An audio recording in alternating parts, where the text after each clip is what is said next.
एक गुर्बत वो होती है जो पैसों से किसी की दूर की जा सकती है, और एक गुर्बत वो है जो ज़हनी गुर्बत है किसी की, वो आप पैसों से दूर नहीं कर सकते, बल्कि वो हवस उसकी बढ़ती जाती है, बढ़ती जाती है, बढ़ती जाती है, और ये गुर्बत उसकी कब्र तक उसका पीछा करती है।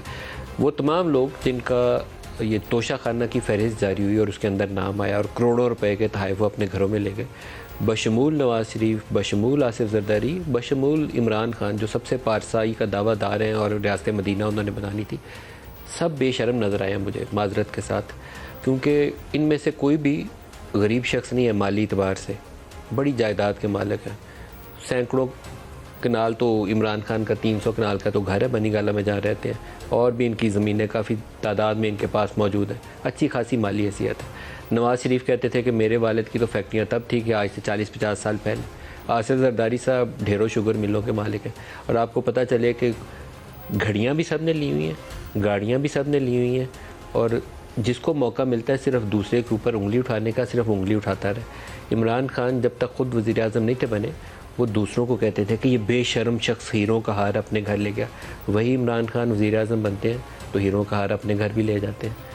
शाहिद खाकान अब्बासी, वो एक से बढ़कर एक नाम जो आपको परेशान करेगा, बड़े से बड़े तोहफ़ा हो या छोटे से छोटा तोहफ़ा हो, किसी को भी शर्म नहीं आई, और सब माली एतबार से बड़े मुस्तहकम लोग हैं। किसी को भी शायद इस चोरी की, सीना जोरी की ज़रूरत नहीं थी जो इन्होंने की, लेकिन किसी को शर्म नहीं आई, किसी को एहसास नहीं हुआ कि ये वो कौम है जिसमें से काफ़ी बड़ी तादाद में लोग वो हैं जिनको 2 वक्त की रोटी भी मैसर नहीं है। तो वहाँ इन तहफ़ को घरों में ले जाना तरजीह होना चाहिए था, या थ्रू ऑक्शन किसी चैरिटी में, किसी बच्चियों की तालीम में, किसी यतीम बच्चों के ऑर्फन हाउस के अंदर जहाँ वो रहाइश पजीर हों, वहाँ इन पैसों को दे देते, वो बेहतर मसरफ़ होता।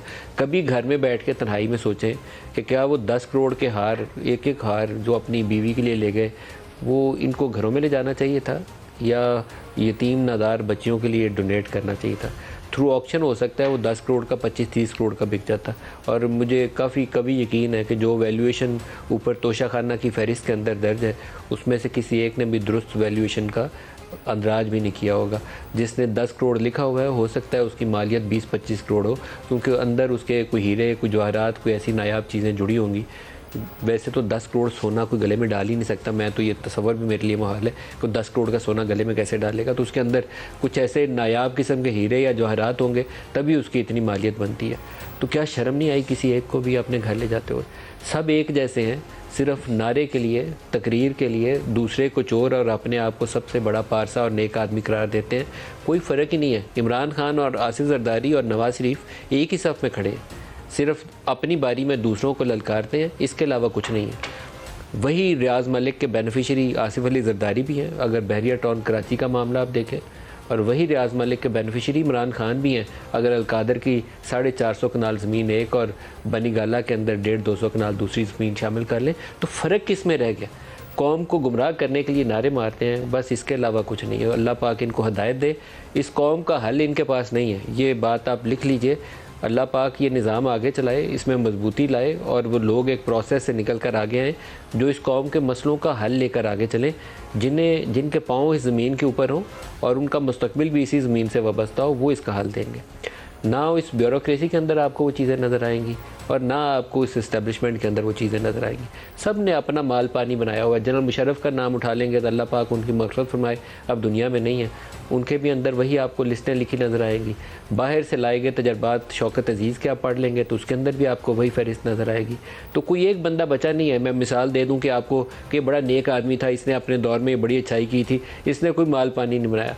सब ने माल पानी बनाया, और फिर दूसरों को उंगली उठाना मुझे लगता है कि बहुत ही नाजायज़ बात है। आप सब चोर हैं। अगर आप सब चोर ना होते तो शायद पाकिस्तान में करप्शन होती ही नहीं। ये सबसे बड़ा इंस्टीट्यूशन ऑफ गवर्नेंस ये पार्लिमान है। अगर ये पार्लिमान काम करे तो कोई एक जज चोरी कर सकता है? ये कहते हैं ना जुडिशरी, ये जुडिशरी में बड़ी करप्शन है, ये इंटरनेशनल रेटिंग कहती हैं सारी, हमारी उसमें कहीं स्टैंडिंग ना होने के बराबर है। क्या इस्टेब्लिशमेंट चोरी कर सकती है? क्या ब्यूरोक्रेसी चोरी कर सकती है अगर ये पार्लिमान मजबूत हो? ये वो इदारा है जो सबसे तवाना है, कानून साज इदारा है। इसके अंदर बैठे हुए सरबराहान, वज़राए आज़म, फॉर्मर प्रेसिडेंट्स, मौजूदा सदर, सब ने तो तोहफे घरों को ले गए हैं। तो फिर किसकी मिसाल दी जाए कि ये बंदा सबसे अच्छा था? यही वो चोरी की बुनियाद है जो बाकियों को चोरी से रोकने के लिए आपके पास वो ताकत ही नहीं रहती कि आप बाकी किसी को कैसे रोकेंगे। अगर एक वज़ीर आज़म बहुत ही साफ़ सुथरा हो और उसके पास कोई बैगेज नहीं हो, कोई चोरी छुपाने को नहीं हो, तो वो क्या किसी जर्नैल को कोई ऐसा नाजायज़ काम करने देगा? किसी जज को ऐसा नाजायज़ काम करने देगा? या किसी मीडिया हाउस के मालिक से या किसी एंकर से वो ब्लैकमेल होगा? ये सब चीज़ें तब होती हैं कि पहले आपने अपनी चोरी छुपानी होती है। और इस वक्त इस फहरिस्त के मुताबिक तो सारे ही चोर हैं। अगर वो कहता है कि मैं बड़ा नेक हूँ, नवाज शरीफ चोर था, जरदारी चोर था, इमरान खान कहता है तो वो झूठ कहता है। और अगर नवाज शरीफ कहता है कि नहीं इमरान खान घड़ी चोर है और मैंने ऐसा कुछ नहीं किया, तो वो भी झूठ है। सब ने एक ही तरह की चोरी की हुई है और एक ही तरह की घड़ियाँ भी घरों में लेके गए हुए अपनी बारी के अंदर। अल्लाह पाक इनको हिदायत दे दे, इसके अलावा मैं कुछ नहीं कहता।